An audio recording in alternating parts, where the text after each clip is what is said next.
This right here is the Nexstand K2, and it has been my travel laptop stand for about 4 years at this point. This here is the Roost Stand V2. There is a newer version of this as well, but that one I haven't been able to test. That was the one that I was using before this one. And now Nexstand actually has the K1, and that is that much more powerful.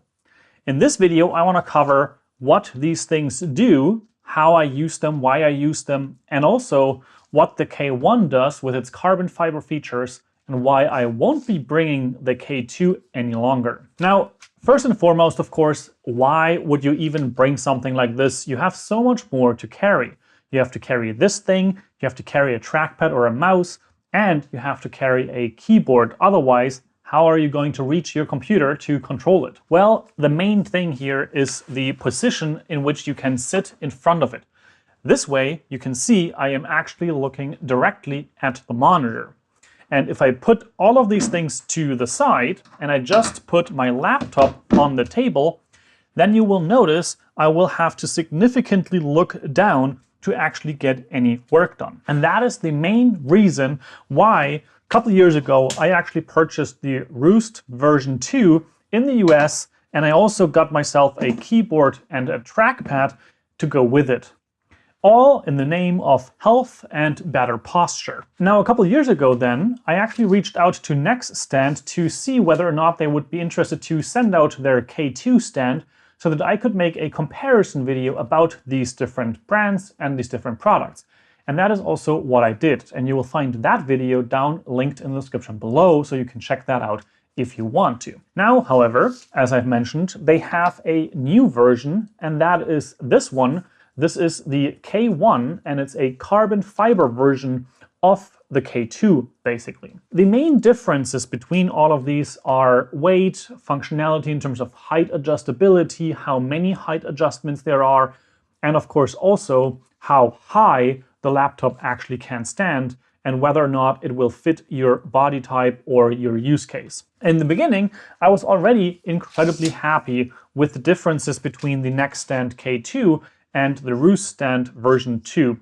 The reason being that the Roost Stand, which is kind of like more or less the original product, I guess, but in terms of the innovation that I've been seeing with these different products from Nexstand, I can't any longer call them just a knockoff. They are actually pushing the envelope forward, and of course also in the European Union at least, the Roost Stand is almost not something you can get, whereas the Nexstand is very easy to get. You can get it on Amazon, you can buy it on their website, which I think I have a coupon code for it, so I will leave that down in the description below when you click on the link to Nexstand. And again, now they're actually innovating much more now with this carbon fiber version.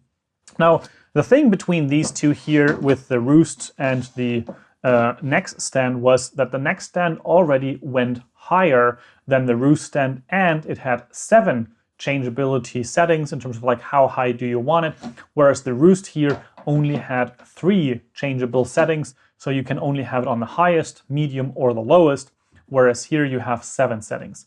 This is something they still continue with this. You still have 7 or 8 settings, and that way you have much more adjustability in that regard. The other big thing for me to carry the Nexstand was actually that it goes much higher, and you can already see this here, and especially you can see this in the comparison photos that I will have. Now I'm going to cheat a little bit because I've done some research in terms of the setup and the different height adjustments and everything. Now with the original Roost version 2, we have a maximum height. So the upper edge of my 16-inch MacBook Pro is actually at a whopping 53 centimeters. The upper edge of a MacBook Air, for example, in comparison, is at 47.5 centimeters on the Roost version 2. And then, of course, we can go down to the K2. So this is that one. And there, my monitor is actually up at 53.5 centimeters. And a MacBook Air 13.3-inch monitor would be at 48.5.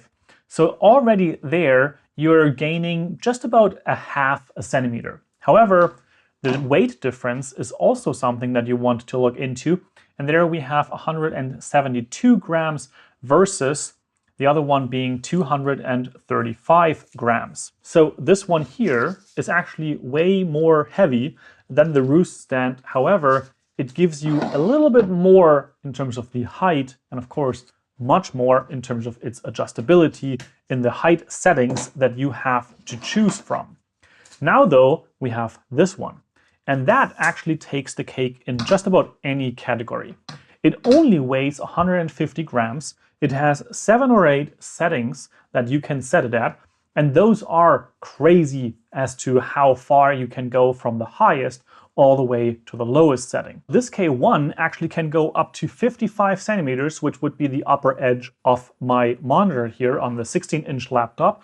On a MacBook Air 13.3 inch, it would be 49 centimeters. So also a much higher setting here. And you can actually see this when you look at this from the side as to how kind of like tilted the laptop actually stands. It is significantly sharper of an angle, and that way this actually achieves a way higher setting. This also is the one that actually goes the lowest. So if I go and put it into the lowest setting on both of these Nexstand products, you can actually see that this right here is a very big difference. Again, the back here is way lower, the front's way lower, and the way that these tilt, of course, you would have the laptop kind of like snapped in there. So this is now the most versatile laptop stand that I have seen. It is the lightest that I've seen to this day. It is the most versatile in terms of the different settings that you can make here, in terms of how many you can choose from, how high and how low you can go. And overall, the make of it is also really nice and sturdy with these carbon fiber legs. Now, not everything is roses and rainbows, because there are a couple of things on this one which might make you choose the other one instead. For one, the edges up here are a little bit sharper, I would say, because the area that the monitor or the laptop actually stands on is, of course, way thinner. So on the carbon fiber, it's just like a little bit of a small surface, and on the other models it is a much bigger surface. The same thing goes also for the legs. So on this one here, you can see you have pretty big legs that are standing on the on the desk, but here you only have these itty bitty little tiny thin razor edges. They are like still perfectly stable, but that is something to be aware of. The front, on the other hand, is something that is way more gritty on the new model with this cubic design right here, and it actually stands and it does not slip as badly as the previous version did, and that is something that I gladly take as a new thing and a new benefit. Another thing though is that the height adjustability on this model is a little bit more complicated. As long as you're going down, there's no problem at all. You just press in the buttons and then the laptop kind of like slides down by itself. However, I found that it's much harder to kind of like bring it back up when you don't want to take it out of the stand and put it back in. This is something that I found way easier here on the Odal model. You can just kind of like push it up, and that was a little bit easier and something that I might have to get used to over time with the new carbon fiber version right here. Now overall, if I had to choose, I would absolutely 100% go for the carbon fiber version here. It is super lightweight, and in a world where you are traveling, you want to be mobile, you don't want to carry around extra luggage or extra grams in your suitcase. So this right here is going to be the one that I go onto travels with. However, this one is also the most expensive of these laptop stands that I have seen and tested. And with that in mind, I can definitely say that just to even get started in this area and have a laptop stand, you can still very much pick up the K2, for example, which is significantly less expensive compared to the carbon fiber version. However, this is kind of like the Formula One, and then you have this one, which is like, I don't know, a regular car. Overall, this stand right here will be coming on my travels. It is the one that protects my back from bad posture, and I will very happily use it whenever I go to work. Now, with all that said, I hope this was an informative video for you about the K1 carbon fiber Nexstand. If you want to check out this product or any of the others that I've talked about in this video, you can of course find links in the description down below, and I might have a coupon code there as well. And with all that said, if you have an amazing day, improve your posture with a laptop stand. I will see you in one of my other videos. Ciao, ciao.